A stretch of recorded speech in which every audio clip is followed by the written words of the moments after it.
A few weeks ago, I got an email from a young guy who's trying to become a successful entrepreneur, and he said, I have no idea how to find a mentor. He said, you've written, I saw your YouTube videos where you did this whole thing on the power of finding mentors and having mentors in your life, and he said, I don't even know where to start.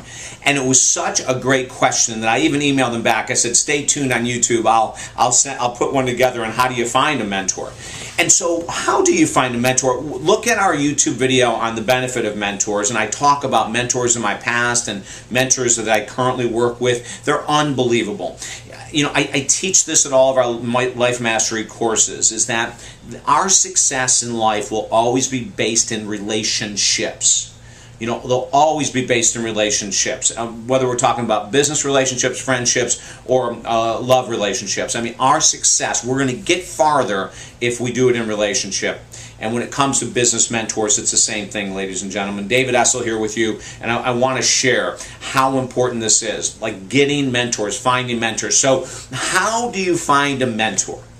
I mean, I don't care what kind of business you're in. You know, business mentors are great for everything. Maybe you want to be a great public speaker. Maybe you want to be a business owner of a standalone store or shop or a health club, whatever it might be. Maybe you want to be a great writer. You know, maybe you want to be a radio host, a television host. Maybe you want to be some type of psychotherapist. Maybe you want to be a doctor. It doesn't matter what you want to be. The most important thing in finding a mentor is, one, look around you. Look around in your vicinity. First, we'll start locally at who is successful in the field that you want to be successful in.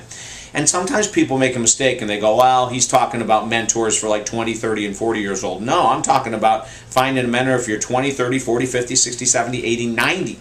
We can always find mentors, and sometimes mentors are younger than us. Sometimes they're older. Traditionally, we think that an older mentor is better, but we might be surprised. You might be 40 years old and find a 30-year-old guy that's doing exactly what you want to do. You opened a car detailing business, you see his name all over town, and you want to learn from him. So number one is look locally in the profession that you want to expand in. Look locally for someone who's doing really great work, that has a great reputation.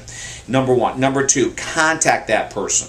In other words, contact them. I usually recommend via email first. So you send them an email saying that you respect their work, that you would love the mentor underneath them. Is there any way that you could do that? Or you'd like to meet for coffee and see what they're all about? You know, like just sort of send an email. You can follow it up with a phone call like a week later and say, I just want to make sure that you received my email talking about the potential of working together as a mentee and you being the mentor.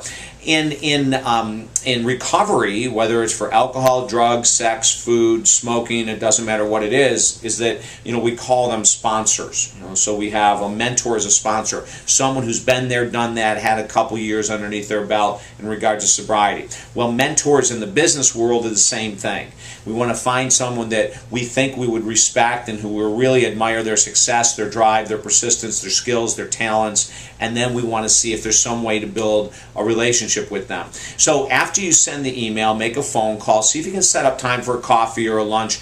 Lots of people that are very successful honestly don't have time these days for lunch, but maybe meeting for coffee or even just talking over the phone for 15 minutes. You can get a feel if there might be a match. Now, the next tip I'm going to give you is going to be a little unique, and in my opinion has changed over the years. If you sit and talk with someone or you talk with someone over the phone and they're open to a mentorship relationship, or maybe you get together once a week for an hour or once every 2 weeks for an hour, or maybe it's just via email or maybe it's just via phone, I always recommend to mentees to bring something to the table. In other words, to say, listen, I'm not going to be able to pay you for your services. Obviously, mentorships don't expect money, but I would be able to do X. And just be thinking in the back of your head of something that you can give in exchange. Why do I say that's important? Because everything should be an energy exchange. So maybe it is that you find out that these people are doing something that maybe they're going to open a new store.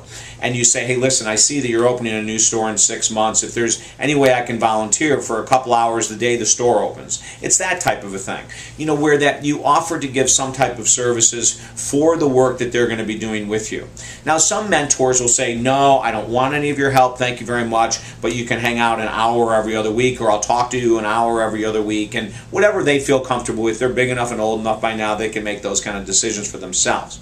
But what I found is that when you come to the plate and you form the relationship first, and you feel the energy is going to be good, you get along personality-wise, and they say yes to being your mentor, then usually a week after that is when you might propose to them. You know, I have so much gratitude for you mentoring me right now that I'm going to actually offer this to you. I'd love to volunteer at these events, or I'd love to help you at these events. That way too, the synergy starts to become more like one, you know, and then always just have fun. Mentor and mentorship programs should really be about a lot of fun.